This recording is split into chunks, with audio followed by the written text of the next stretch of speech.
Ronan সুলিভানদের হাত ধরে ভারতকে ফাইনালে হারিয়ে চ্যাম্পিয়ন বাংলাদেশ। সাফ অনূর্ধ্ব 20 চ্যাম্পিয়নশিপের মুকুট জিতল লাল সবুজের দল। খুবই এক্সাইটেড ছিলাম, খুবই এক্সাইটেড। কি বলবো, বলার মতো ভাষা নাই। আমরা 5 বার পর ইনশাল্লাহ এবার চ্যাম্পিয়ন, ইনশাল্লাহ। ভামস, দেশবাসীর সাথে দেখা হচ্ছে খুব শীঘ্রই। সিউ। কেমন লাগতেছে? স্বপ্নের ফাইনাল, আলহামদুলিল্লাহ। সবার আগে আল্লাহর কাছে লাখ লাখ শুকরিয়া, আজকে আমরা চ্যাম্পিয়ন হতে পেরেছি। আজকের জয় আমরা পুরো দেশবাসীকে উৎসর্গ করলাম, আলহামদুলিল্লাহ।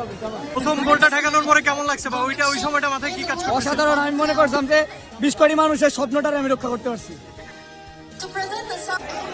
ফাইনাল জিতা মানে আমি 4 বছর ধরে এটা চাইতেছি, আল্লাহ আমাদেরকে দিছে আজকে। কিন্তু আমি একজনকে খুবই মিস করতেছি, কারণ আমার বন্ধু আশিক, আমি একসাথে ম্যাচ খেলছি ওর সাথে 4-5টা। 4 বছর ধরে ও থাকলে আরো বেশি আনন্দ হইতো, ওই নাই। তারপরে আমি ওকে এই ট্রফিটা উৎসর্গ করতে চাই। ফ্যানদেরকে নিয়ে কি বলবো? ফ্যানরা তো আমাদেরকে সাপোর্ট দিছে, অনেক ফ্যানরা সাপোর্ট দিছে বলে আমরা আজকে চ্যাম্পিয়ন হতে পারছি। আমরা চাইবো নেক্সট টাইম যতজন আসবে আমরা ফ্যানকে আরো যেন দেখতে পাই এবং আরো যেন চ্যাম্পিয়ন হতে পারি।